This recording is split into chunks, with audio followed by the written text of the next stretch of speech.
Good morning, everybody. Shift Your Mindset here. New episode. Hope you're doing well all together. Today's episode is about the governing body. It interests me why they are so popular. Why are people acknowledging them as the mouthpiece of Jesus on earth? And why should we take advice from them? Because I have a little problem with the governing body. Because it's not a company. It's a non-profit organization. The word speaks for itself. Non-profit. So a lot of ex-JWs know what JWs are saying. Yes, but in the church, they get paid. In the organization, no one gets paid. I think you get a little allowance on when you work on Bethel. But let's be honest, where do you have to pay for?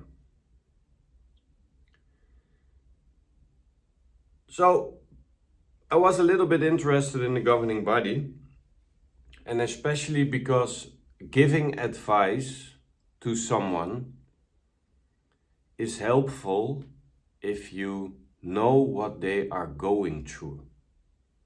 If you have experienced it yourself, that adds value to the conversation. When I can think of how it must feel, I have felt it myself. That's the best one.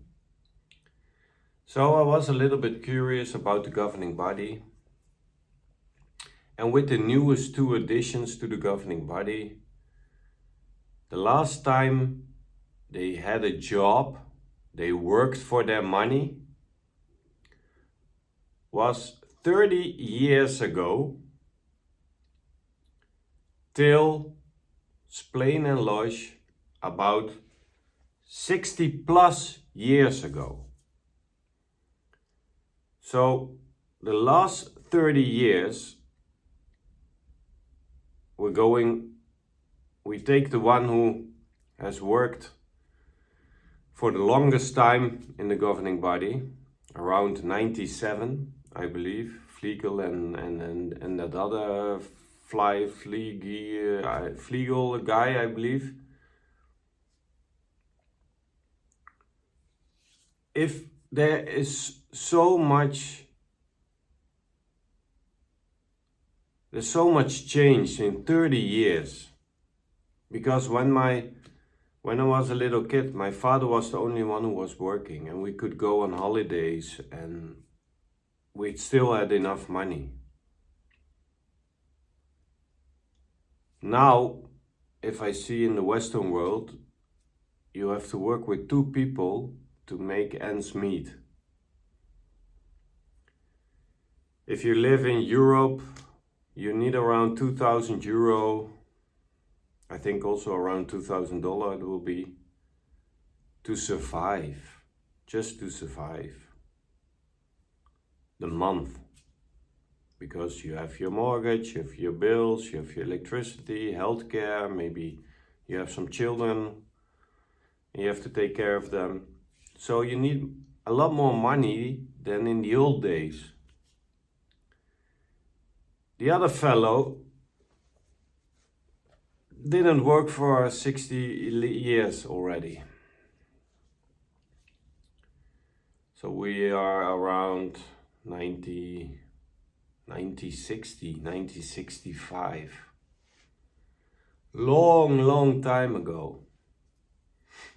And then David Splain has the audacity, one of the longest ones, has the audacity to say, he blames people who don't work because it's their own fault. There are endless job opportunities. And maybe you want a better paid job, but if you take the other one, you have a job. So it's your own fault. So why are you guys listening to people who haven't worked for decades to take advice from them? They don't know about your struggle to get a job, to find satisfaction in your job. Also very important, because otherwise you go every day to your work, you're getting depressed and stuff like that. It's also not healthy. So you need a job where your passion is, what you like. But they're telling you not to do higher education. They tell you to live a simple life. But they don't feel the pain and suffering you're feeling. Because they are sitting in an apartment, sure that the governing body has one of the best views, looking over the lake. I see Stephen Lett in the evening, sitting in his jacuzzi with his wife. They have 24 hours nurses on site, free medical health care, and not the basis, no, where you pay top dollars for it. They have it on site. They have free clothing, free housing, free TV, everything they have at their disposal. Free food. They get food every day. So take away all those costs in your own life. How good would your life be if you had free housing, free meals, free healthcare, even a nurse on site? You could go to a spa or whatever they have there to relax or to work out or something like that. Everything is there. And that for the rest of your life. And I don't mind if you're running a company. The director of the company worked himself up, worked hard for his business and earns a lot of money. That's not my problem. Because he worked for it. He worked hard for it. He was the founder of the company. None of these guys were the founders of the governing body. I can start also a governing body tomorrow with some of my followers and say, we are inspired by Jesus and we're the head of the religion. We're the mouthpiece on earth. But somehow we believe that all they are anointed and they are taking care of you, but they don't know what the situation on the ground floor is.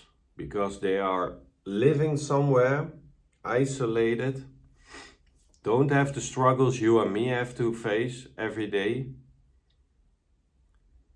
And you're running a non-profit organization. I know for sure that circuit overseers, whatever I saw coming by, it's more like circuit breakers, because always an elder had to step down when the circuit overseer came. That's a different story. But all those guys receiving envelopes of the brothers and sisters with cash money. Governing body, same. When they are gone somewhere to convention or they go and visit Africa or whatever. But you're running a non-profit organization, and good example, people will follow. If they have the beliefs that you walk the walk, talk the talk, but also walk the walk, then for you guys it would be easier to organize this whole religion. Because people are getting People are waking up. How is it possible that if you run a non-profit organization, that you are seen by airline personnel, that you're flying first class from Europe to South Africa or to Africa to attend one of the conventions? So instead of $1,000 ticket, you're getting a $4,500, $5,000 ticket. And that's not enough because you're also bringing your wife with you. So it's about $10,000 instead of $2,000. If you are, how do you say it? If you have compassion for the people who are believing in you and who are giving maybe everything they have, why are you not feeling guilty that you travel business class to somewhere? I don't fly business class. Most JWs maybe never flew in their life. And that's the problem what I have with this organization. Every time they get a chance, they are asking for your money, for donations. Everywhere you see it. Donate, donate. Stephen Lett had a broadcast where he asked especially for the donations. And you think the donation goes into a video center here or Building Kingdoms Hall or for disaster relief funds or whatever. But there is flowing in so much money and you can't see it from the governing body, because maybe they're not driving big cars or whatever. They lease cars just like the circuit overseers for sure. But they are freeloaders 100%. Why do they have to live like that? Why do we have to take care of them? They can take care of themselves. So it's a difficult one because we are taking advice from people who haven't worked for decades. And if they only limit themselves to scriptural beliefs, then it's a little bit another story.